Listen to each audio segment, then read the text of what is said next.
ओम शांति। 4 जुलाई 2026 बाबा के महावाक्य। मीठे बच्चे, ज्ञान सागर बाप तुम्हें ज्ञान का तीसरा नेत्र देने आए हैं, जिससे आत्मा की ज्योति जग जाती है। प्रश्न: बाप को करण करावनहार क्यों कहा गया है? वह क्या करते और क्या कराते हैं? उत्तर: बाबा कहते, मैं तुम बच्चों को मुरली सुनाने का कार्य करता हूँ। मुरली सुनाता, मंत्र देता, तुम्हें लायक बनाता और फिर तुम्हारे द्वारा स्वर्ग का उद्घाटन कराता हूँ। तुम पैगंबर बन सबको पैगाम देते हो। मैं तुम बच्चों को डायरेक्शन देता। यही मेरी कृपा व आशीर्वाद है।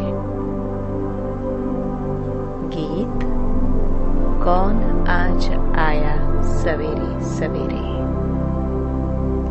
ओम शांति। बच्चों ने गीत सुना। हम बच्चों को सवेरे सवेरे जगाने कौन आया है? जो हमारा तीसरा ज्ञान का नेत्र एकदम खुल गया। ज्ञान सागर परमपिता परमात्मा द्वारा हमारा तीसरा नेत्र ज्ञान का खुला है। कहते भी है, बाप ज्योति जगाने वाला है, परंतु वह बाप है यह कोई नहीं जानते हैं। ब्रह्म समाजी कहते हैं, वह क्षमा है, ज्योति है। मंदिर में हमेशा वह ज्योति ही जगाते हैं, क्योंकि वह परमात्मा को ज्योति स्वरूप मानते हैं। इसलिए वह मंदिर में दीवा जगाते ही रहते हैं। अब यह बाप कोई माचिस से दीवा नहीं जगाते। यह तो बात ही न्यारी है, गाया भी जाता है। ईश्वर की गति मत न्यारी है। तुम बच्चे अब समझते हो, बाप सदगति के लिए आकर ज्ञान योग सिखलाते हैं। सिखलाने वाला तो जरूर चाहिए ना। शरीर तो नहीं सिखलाएगा, आत्मा ही सब कुछ करती है। आत्मा में ही अच्छे बुरे संस्कार रहते हैं। इस समय रावण की प्रवेशता के कारण मनुष्यों के संस्कार भी बुरे हैं, अर्थात 5 विकारों की प्रवेशता है। देवताओं में यह 5 विकार होते नहीं। भारत में जब दैवी स्वराज्य था तो यह बुरे संस्कार नहीं थे, सर्वगुण संपन्न थे। कितने अच्छे संस्कार थे देवी देवताओं के, जो अभी तुम धारण कर रहे हो। बाप ही आकर सेकंड में सर्व को सदगति देते हैं। बाकी गुरु गोसाई आदि यह तो भक्ति मार्ग में चलते आए हैं, जो एक की भी गति सदगति नहीं कर सकते। बाप के आने से ही सर्व की सदगति होती है। परमपिता परमात्मा को बुलाते ही इसलिए हैं कि आकर पतित दुनिया का विनाश कर पावन दुनिया का उद्घाटन करो व दरवाजा खोलो। बाप आकर गेट खुलवाते हैं। शिव शक्ति माताओं द्वारा वंदे मातरम गाई हुई है। इस समय की कोई भी माता की वंदना नहीं की जाती, क्योंकि कोई भी श्रेष्ठाचारी माता नहीं है। श्रेष्ठाचारी उनको कहा जाता है जो योग बल से पैदा हो। लक्ष्मी नारायण को श्रेष्ठाचारी कहा जाता है। भारत में देवी देवता जब थे तो भारत श्रेष्ठाचारी था। इन बातों को मनुष्य तो जानते ही नहीं, वह अपने ही प्लान बना रहे हैं। गांधी भी रामराज्य चाहते थे। इससे सिद्ध है कि रावण राज्य है, भारत पतित है।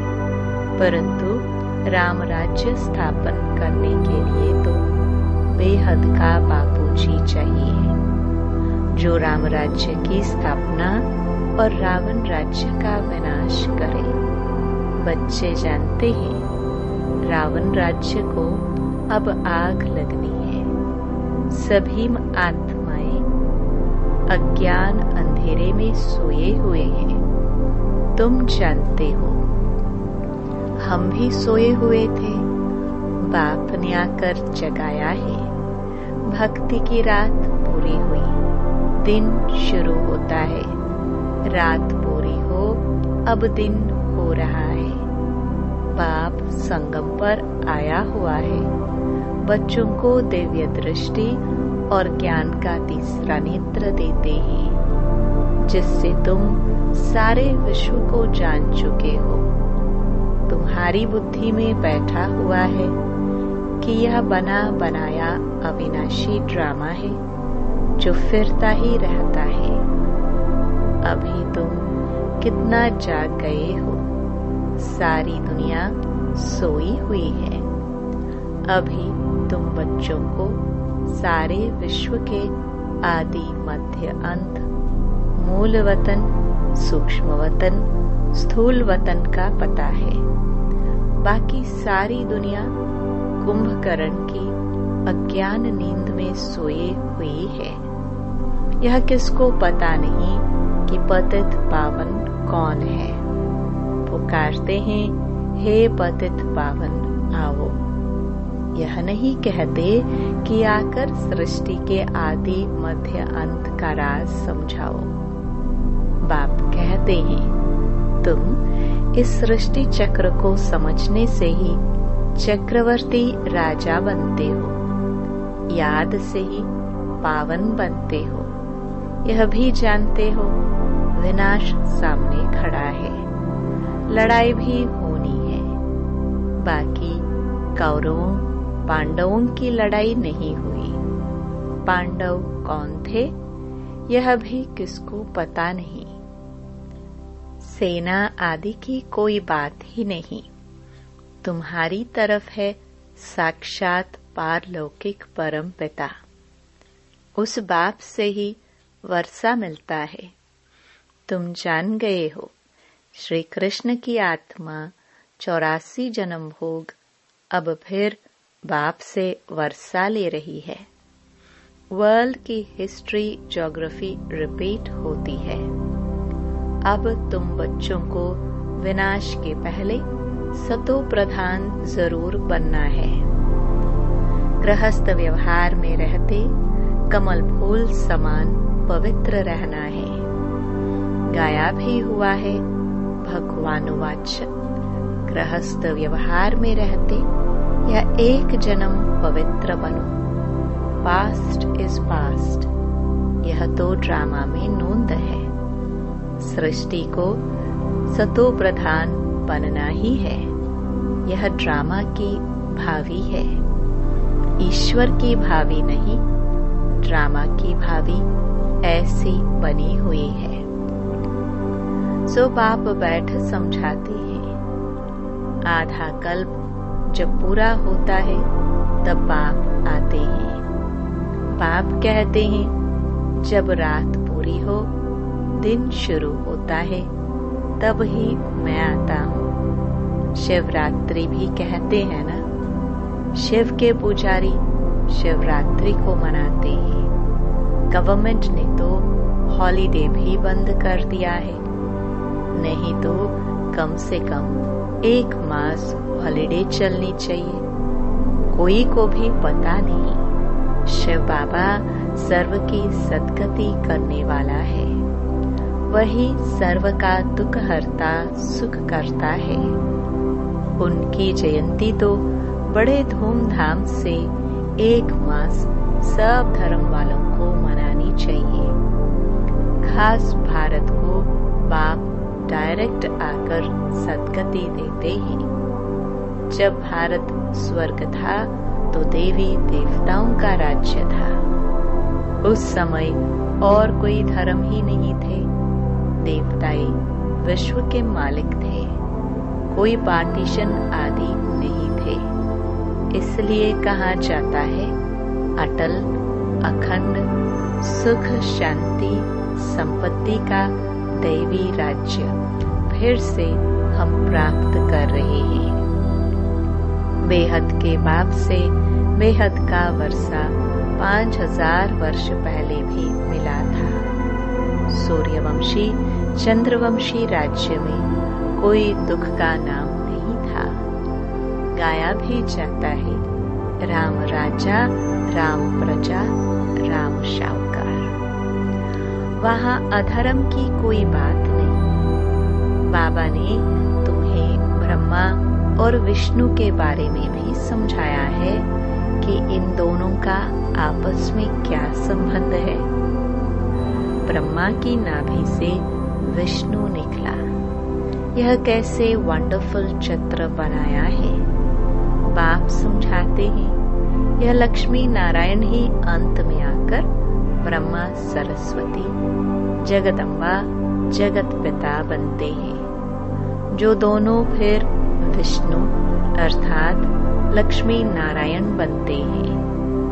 बाप बैठ समझाते हैं जो भी चित्र देखते हो इनमें कोई भी यथार्थ नहीं है। शिव का बड़ा चित्र बनाते हैं, वह भी अयथार्थ है।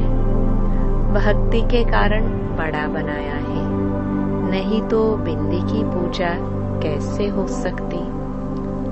अच्छा, फिर ब्रह्मा विष्णु शंकर के लिए भी समझ नहीं सकते।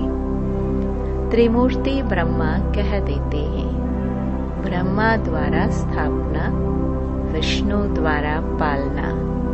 यह भी कहते हैं, परंतु ब्रह्मा तो स्थापना करते नहीं है। स्वर्ग की स्थापना ब्रह्मा करेंगे? नहीं, स्वर्ग की स्थापना तो परमपिता परमात्मा ही करते हैं। यह आत्मा तो पतित है। इनको व्यक्त ब्रह्मा कहा जाता है। यही आत्मा पावन बन जाएगी और चली जाएगी। फिर सतयुग में जाकर नारायण बनते हैं। तो प्रजापिता ब्रह्मा जरूर यहाँ चाहिए ना। चित्र फिर वहां दे दिए हैं। जैसे यह ज्ञान के अलंकार वास्तव में है तुम्हारे, परंतु विष्णु को दे दिए हैं। नवधा भक्ति में भी साक्षात्कार होता है। मीरा का भी नाम गाया हुआ है ना। पुरुषों में नंबर 1 भक्त है नारद। माताओं में मीरा गाई हुई है। तुम अभी नारायण अथवा लक्ष्मी को वरने के लिए यह ज्ञान सुन रहे हो। तुम्हारा ही स्वयंवर होता है। नारद के लिए भी दिखाते हैं। सभा में आकर कहा, हम लक्ष्मी को वर सकते हैं। अभी लक्ष्मी को वरने लायक तुम बन रहे हो। बाकी वह तो सब है भक्ति मार्ग की कथाएं। बाप रियल बात बैठ समझाते हैं। लक्ष्मी सतयुग में, नारद भगत द्वापर में। सतयुग में फिर नारद कहाँ से आया? राधे कृष्ण का ही स्वयंवर के बाद नाम लक्ष्मी नारायण पड़ता है। यह भी भारतवासी नहीं जानते हैं। कितना अज्ञान अंधियारा है। बाप है कल्याणकारी, तुमको भी कल्याणकारी बनाते हैं। अब विचार सागर मंथन करना चाहिए, औरों को भी कैसे समझाएं। तो बाप समझाते हैं कि चित्र आदि कैसे बैठ बनाए हैं। गांधी की नाभि से नेहरू निकला। अब कहाँ वह विष्णु देवता, कहाँ यह मनुष्य। इन सब बातों को तुम बच्चे अब समझते हो। नंबरवार तुमको खुशी रहती है। बेहद का बाप हमको पढ़ा रहे हैं। यह तो कभी सुना नहीं था, क्योंकि गीता में तो श्री कृष्ण भगवानुवाच लिख दिया है। भगवान कब आया, कब आकर गीता सुनाई, तिथि तारीख कुछ है नहीं। कल्प की आयु ही लाखों वर्ष कह देते हैं, कोई की भी बुद्धि में आता नहीं है। अब बाप बैठ बच्चों को समझाते हैं। ब्राह्मणों का झाड़ वृद्धि को पाता रहता है, पाते पाते अनगिनत हो जाएंगे। तुम बच्चे जानते हो वर्ण कैसे चक्कर लगाते हैं। हम ब्राह्मणों का वर्ण सबसे ऊंच है। हम हैं भारत के गुप्त सच्चे रूहानी सोशल वर्कर। परमपिता परमात्मा हमसे सेवा करा रहे हैं। हम रूहानी सेवा करते हैं, वह जिस्मानी सेवा करते हैं। तुमको कहते हैं तुम भारत की क्या सेवा करते हो? बोलो, हम हैं रूहानी सेवाधारी। स्वर्ग का उद्घाटन करा रहे हैं, स्थापना करा रहे हैं। शिव बाबा है करन करावनहार। जो करा रहे हैं वह करता भी है। मुरली कौन चलाता है? तो कर्म करता है। तुमको भी सिखलाते हैं कि ऐसे चलाओ। महामंत्र देते हैं मन मना भव। कर्म सिखलाया ना, फिर तुमको कहते हैं औरों को सिखलाओ। इसलिए करन करावनहार कहा जाता है। तुम बच्चे भी यही शिक्षा देते हो। बाप को याद करो और वर्षे को याद करो। यही तुम बच्चों को पैगाम पहुंचाना है। ऐसे नहीं दूसरे को पैगाम दे और खुद याद में न रहे, फिर क्या होगा? दूसरे पुरुषार्थ कर ऊंच चढ़ जाएंगे, मैसेज देने वाले रह जाएंगे।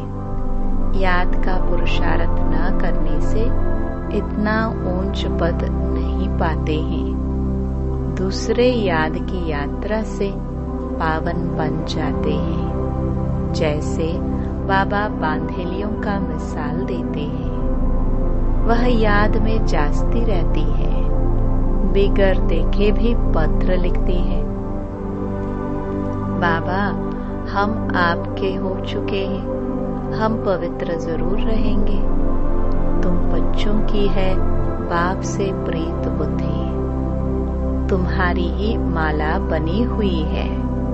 विष्णु की माला और रुद्राक्ष की माला में ऊपर है मेरू। माला उठाते ही पहले फूल और 2 दाने हाथ में आते हैं, उनको नमस्कार करते हैं। फिर है माला। तुम भारत को स्वर्ग बना रहे हो, तो यह माला तुम्हारा ही यादगार है। बाप ने यह गीता ज्ञान यज्ञ रचा है। इनमें सारी पुरानी दुनिया स्वाहा होगी। बाप है मोस्ट बिलवड फादर। तुमको भविष्य के लिए सदा सुख का वर्षा देते हैं।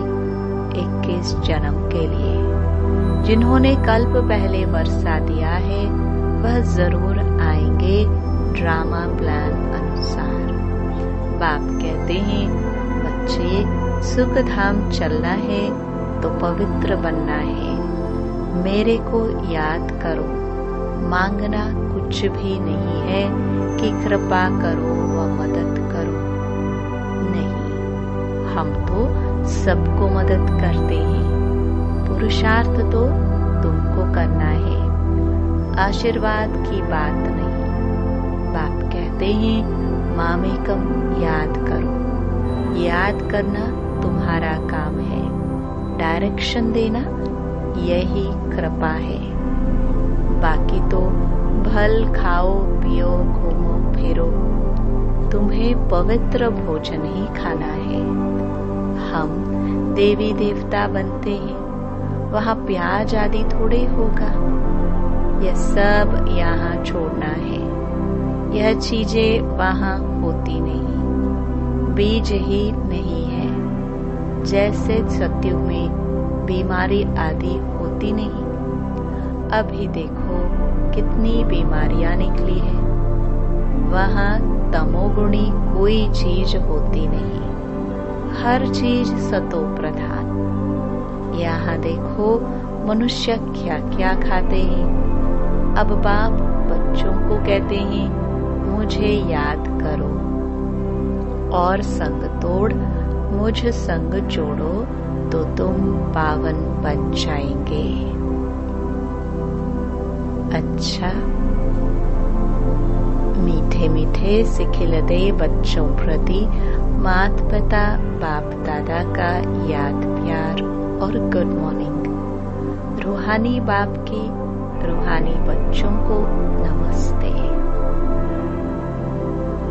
धारणा के लिए मुख्य सार। पहला, पास्ट इज पास्ट। जो बीता उसे भूलकर गृहस्थ व्यवहार में रहते सतो प्रधान बनने का पुरुषार्थ करना है। विनाश के पहले पावन जरूर बनना है। दूसरा, भारत को स्वर्ग बनाने की सच्ची सच्ची सेवा में तत्पर रहना है। खान पान बहुत शुद्ध रखना है, पवित्र भोजन ही खाना है। वरदान, स्थूल कार्य करते भी मनसा द्वारा विश्व परिवर्तन की सेवा करने वाले जिम्मेवार आत्मा भव। कोई भी स्थूल कार्य करते सदा यह स्मृति रहे कि मैं विश्व की स्टेज पर विश्व कल्याण की सेवार्थ निमित्त हूँ। मुझे अपनी श्रेष्ठ मनसा द्वारा विश्व परिवर्तन का कार्य भी बहुत बड़ी जिम्मेवारी मिली हुई है। इस स्मृति से अलबेलेपन समाप्त हो जाएगा और समय भी व्यर्थ जाने से बच जाएगा। एक एक सेकंड अमूल्य समझते हुए विश्व कल्याण के व जड़ चैतन्य को परिवर्तन करने के कार्य में सफल करते रहेंगे। स्लोगन, अभी योद्धा बनने के बजाय निरंतर योगी बनो। ये अव्यक्त इशारे ज्वाला स्वरूप स्थिति में रह शक्तिशाली याद का अनुभव करो। जैसे दुखी आत्माओं के मन में यह आवाज शुरू हुआ है कि अब विनाश हो, वैसे ही आप विश्व कल्याणकारी आत्माओं के मन में यह संकल्प उत्पन्न हो कि अब जल्दी ही सर्व का कल्याण हो, तब ही समाप्ति होगी। विनाशकारियों को कल्याणकारी आत्माओं के संकल्प का इशारा चाहिए। इसलिए अपने एवर रेडी बनने के पावरफुल संकल्प से ज्वाला रूप योग द्वारा विनाश ज्वाला को तेज करो। ओम।